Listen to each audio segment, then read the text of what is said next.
was looking out the window, and then she looked out the window, and we both teared up, and I definitely was, very emotional and just very happy to have his support.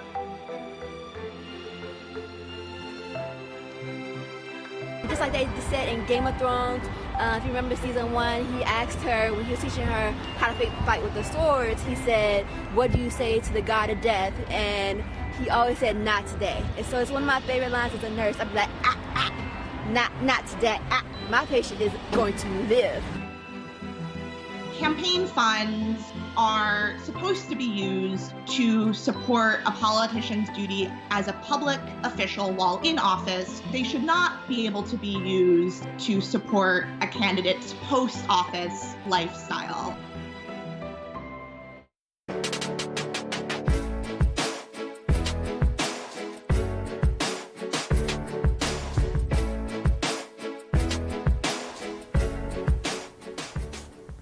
Did you guys hear that?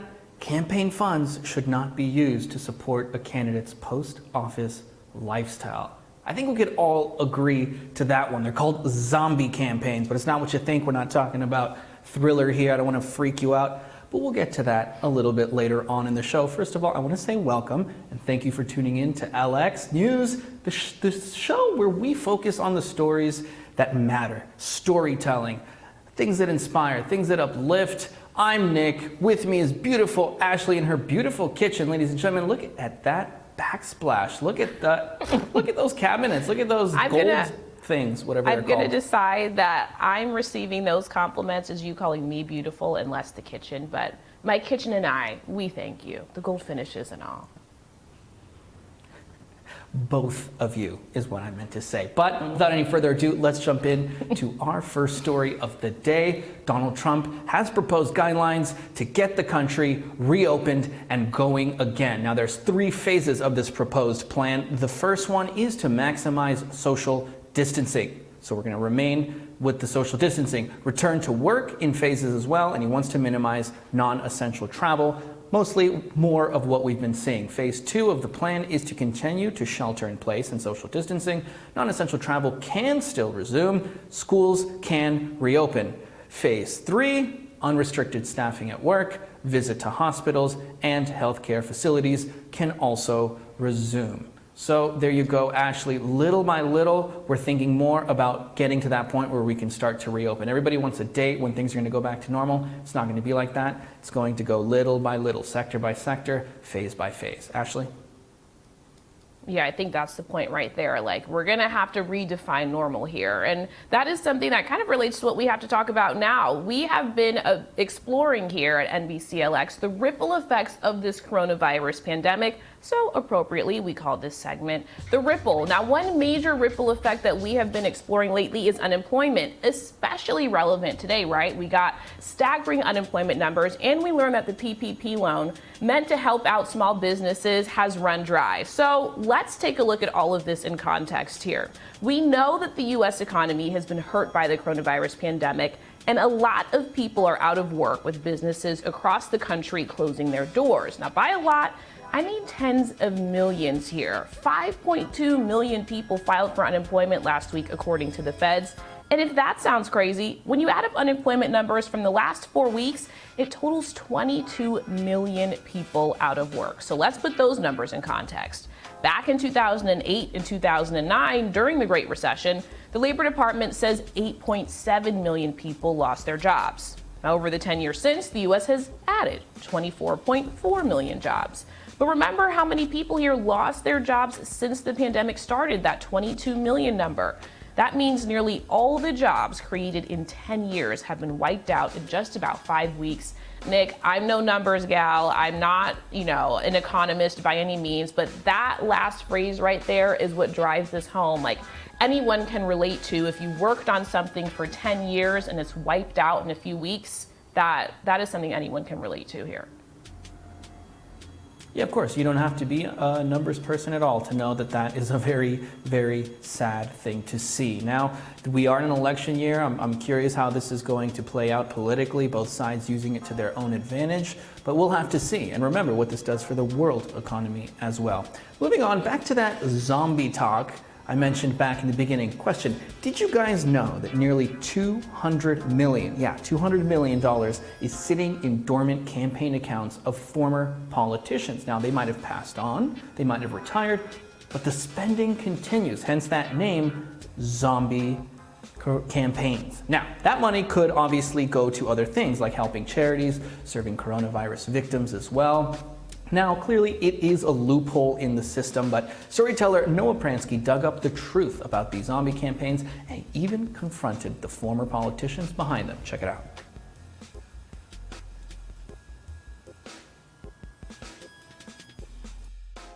It is so easy to help out local charities if you've got a few extra bucks these days. Just go to Google and type in local food bank, or domestic violence shelters, which are playing crucial roles during this crisis, or local animal rescue.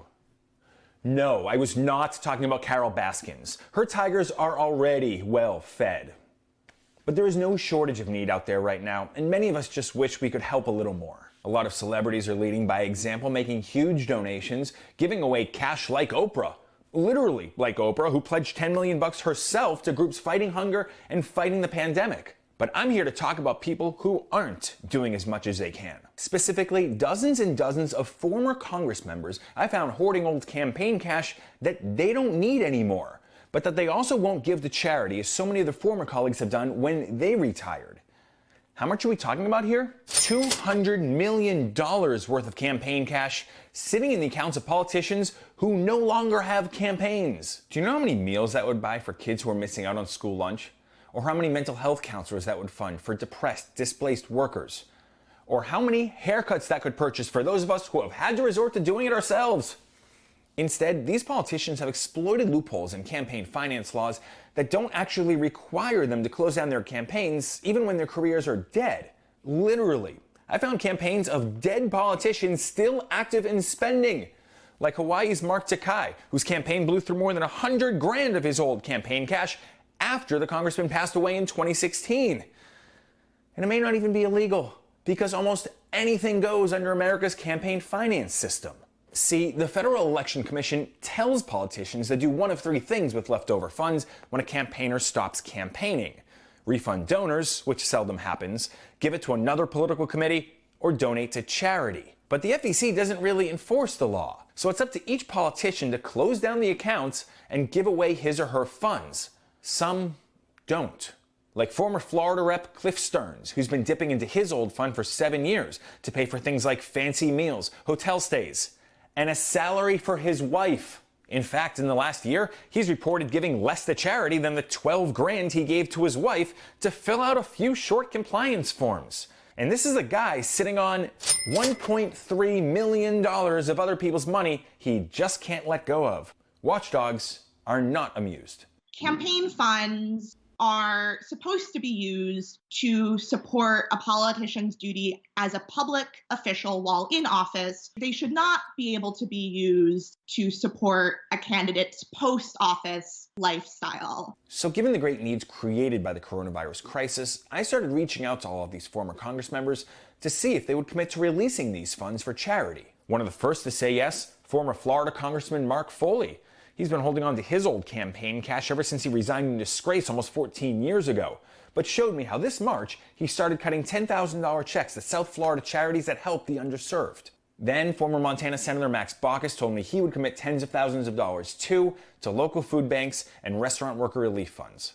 And what I'd like to do, frankly, is challenge every other former member of Congress, the Senate, who has campaign funds left over, to do the same. It's a good opportunity for members of Congress who ran for those jobs in the first instance because they wanted to serve. And here's another way for them to continue to serve people. Again, we're talking about $200 million in potential charitable giving from former lawmakers. Even tiny slices of that would do wonders for groups that help first responders, or the elderly, or those who can't afford groceries, like Daniel's Table in Massachusetts. We're now feeding thousands, where prior to this, we were feeding hundreds. We're operating 14 to 16 hours a day right now.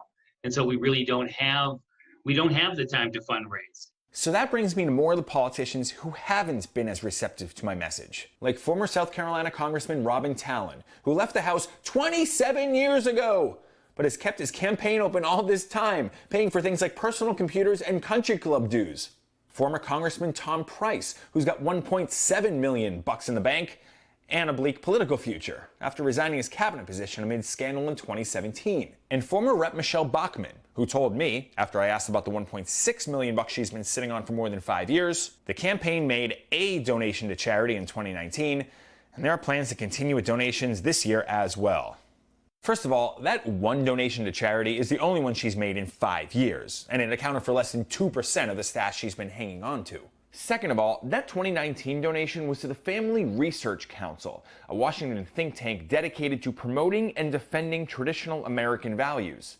It's totally legal, but it's not exactly the kind of nonprofit feeding America during this crisis. Finally, when I asked Bachmann about her plans to continue with donations this year as well, she had no comment and no 2020 donations to report. Congresswoman, it's not too late.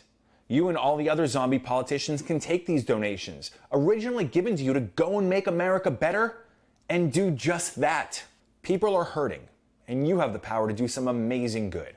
Then tell us about them here at NBCLX. We'll celebrate those donations and hopefully inspire others to do the same. It would be awesome to spread something other than germs this spring. Now, Ashley, since digging into these campaigns, Noah has gotten a little bit more information about what these former politicians are planning to do with their money. Let me give you a few. So 4 to 5 more people have pledged to donate money, $62,500, excuse me, in firm pledges to charities, and another $50,000 still in the works. Now, these are murky waters. It's not necessarily illegal, so you could see why they can get away with these things. After all, it is a loophole in the system, Ashley. You know, I don't know if you can see me, Nick, but I am sniffing because I love the smell of facts and receipts. I smiled from ear to ear watching that because it's like that show, What Would You Do? It's almost like, what would you do with $2 million that you don't owe people, right? Like, this isn't technically illegal, but, you know, are you going to do something good with it? I don't know. So it was nice to see what the politicians are doing when we're not looking, and then what they were doing when Noah started sniffing around. That was really satisfying for us to see. But thank you for that, Nick. Unfortunately, now we have some sad news to share. Actor Brian Dennehy has died at the age of 81. You may remember him from his breakout role back in 1982 playing the sheriff in Sylvester Stallone's first Rambo movie, First Blood. He's well known for his role as the dad in the Chris Farley comedy Tommy Boy, and he won a Golden Globe and Screen Actors Guild Award in 2001 for the TV movie Death of a Salesman. Dennehy also won 2 Tonys and was nominated for 5 Emmys. He was inducted into the American Theater Hall of Fame in 2010, an acting titan right there, Nick. R.I.P. to a legend. Moving on, shifting focus here now to the COVID-19 crisis we are in the midst of. Now, over the past few weeks, we have seen healthcare workers on the front lines in the battle against COVID-19 struggling. Deanna Wallace is a travel nurse who has been encouraging her patients to have faith and be positive, which is not a very easy thing to do. Now, she's currently working in Los Angeles. Luckily, she has some time to sit down and talk to us today. Hi, Deanna, how you doing? I'm doing good. How are you? I'm doing fine. Thank you so much for joining us today. Now, I just want to start off by asking you, what has it been like? What has your experience been working in Los Angeles and New York during this pandemic? It's been very different. When I initially left LA, I only had 2 COVID patients. Out of those 2 patients, one passed away and the other was actually extubated and was actually transferred out of ICU. So we had a great experience. And then when I went to New York, it was totally different. So for me in New York, the whole unit, which is a 40-bed unit, had over, all of them were actually COVID patients. They were very unstable, and the nurses there are working very hard to save lives. I could see why you had 2 very, very different experiences. California has been praised for containing that outbreak, even though they had hundreds of thousands of people coming from China because they acted sooner. Meanwhile, New York, becoming the hotbed for the pandemic in this country, and actually the state of New York having more cases than almost every country out there. But you see all this death around you. I'm just wondering, you're putting your own life on the line. What motivates you? What keeps you brave? What keeps you going every day when you get up, you put on your equipment, and you go to work? As a nurse, every day we go into work hoping to save a life.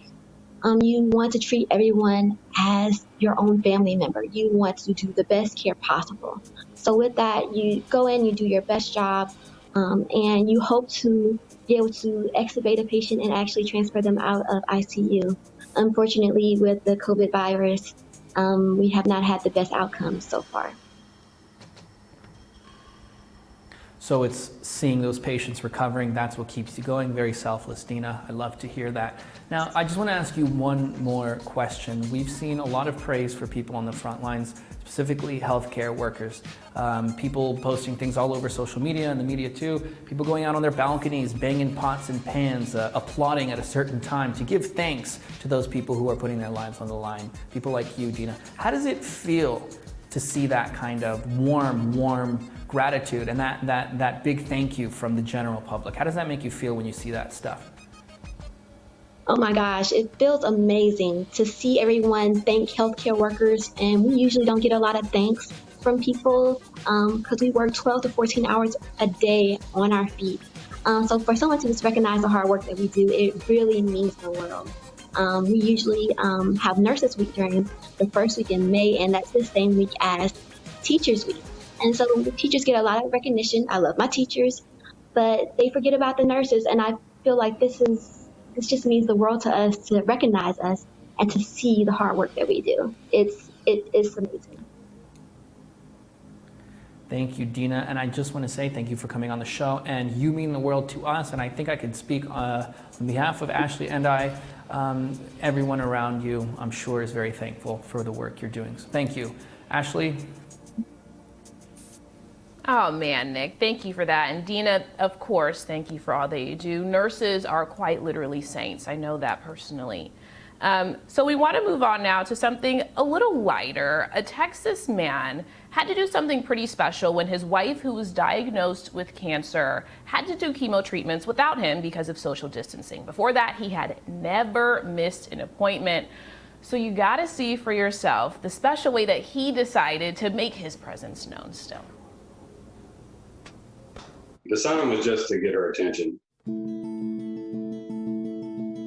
If she was going to do everything on her own, she was like, no, I was going to go sit in the car, and she told me no. So I knew I was going to drive up there by myself, so I thought anywhere in the parking lot, I'd have to have a sign to get her attention. He texted me and told me where he was in the parking lot, and I didn't even have to leave my chair. I just kind of reached up in my chair and looked out the window, and I could see him right there. Were you laughing like only he would do this, or did it really like encourage you? Yeah, I mean, I teared up, and I think I made some kind of expression or gasped or something, and my nurse was in the room at the time, and she thought something was wrong. So she said, "What's wrong?" And I was looking out the window, and then she looked out the window, and we both teared up, and I definitely was, very emotional and just very happy to have his support, and I felt a lot of love for him. How does it feel to be viral? What does that feel like?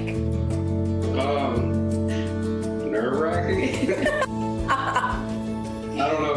I've told everybody that if I had known that this was going to go this crazy, I probably would have stayed in the band. The hope would be that people come up with creative ways to still show their love and support for their family members. Use technology, sit outside with a sign, FaceTime, send pictures, send texts, but just find creative ways to still show your love and support.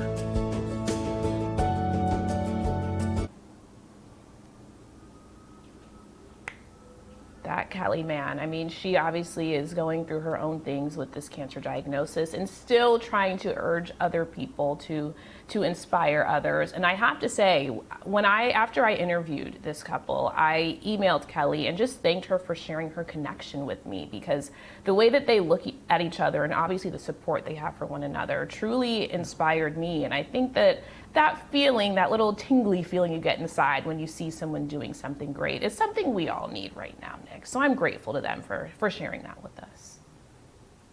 Me too. You took the words out of my mouth. I was going to say how inspirational that story was, and it's also, a story like that serves as a good reminder to just how far and wide-reaching this pandemic is, and how it affects people differently depending on where they are in life and what they're already dealing with. It's not just about being stuck in your house and being bored all day. This affects people in so many different ways depending on what your life is. So, thanks for that story. Definitely. And Albert setting high standards for all of the wannabe husbands out there. Just putting that out there, Nick. Okay, so our show is a whole 2 days old. So you guys really don't know us very well. Nick and I actually have never met in person because you launch the way you have to launch. We have news to get to the people. So we thought that we would take this time to play a little game so we could get to know each other. It's called Two Truths and a Lie. You may have heard of it. We all played it in high school when we were acting like we wanted to get to know people. So Nick and I have 3 statements that we prepared, and we have to guess for the other one which one is the lie. Nick, I'm not going to give you a say in the matter. I'm going to go first. Ladies first. Okay, we're going to throw mine up on the screen. My first one, I've only missed one of Beyonce's world tours. Second, I've read every Harry Potter book. And third, I grew up around the corner from an iconic singer. Nick, try me. Okay. Despite what you say, I am actually a very good listener. I do pay attention sometimes. And I do know that you are an avid Beyonce listener. You are a big fan of Beyonce, so I'm going to scratch that one off.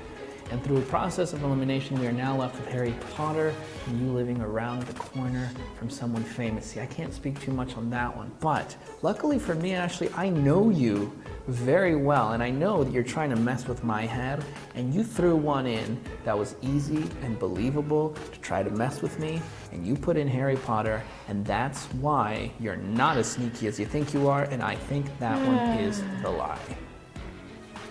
You know, who would have thought? I didn't know if you were paying attention. I'm like, if he knows me, he will know I've never read a Harry Potter book. That is very true.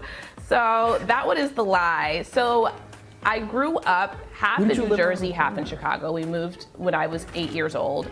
So to answer your question, I lived around the corner from Lauryn Hill when I lived in New Jersey. She was up the street around the corner, never saw her, but whenever we drove by her house, we were like, hey, Lauren girl, but we never actually saw her. But she did live there, and it was a very nice house. Okay. Did you ever go and trick or treat at her house? Game face on. I did not. That would have been a really good scheme. She probably had really good candy. No, never tried. We left her alone to be famous and iconic on her own. All right. But Nick, cool. Fair enough. I'm ready. My turn. All right, 3 for you, Ashley. Number 1, I can speak 4 different languages. I have only 9 toes. I hate baby corn. Which is the lie? I wish that I could ask you to put your feet on camera, but I don't know if you're flexible. That wasn't one of the questions. Okay. So, based on your, well, it's proof. Listen, no one said we couldn't ask for proof. So I am going to guess that the first one is true because you have a very gorgeous long name. Nick Z is obviously abbreviated, so I'm going to guess that you speak multiple languages. In terms of toes, I've never been able to count your toes. But you're very open, you share. So I feel like if you had 9 toes, you would have expressed this to me already. That sounds weird. Oh, right. Hi, nice to meet you. I got 9 way. toes. What's your name? That's how we have been, Nick. Day 1, we jumped right in. So I feel like you would have said that. And let's see, the last one. What was the last one? Baby corn. I don't like it. See? Oh, baby corn. It. I don't know. I've never been around you in corn, so it's a toss-up.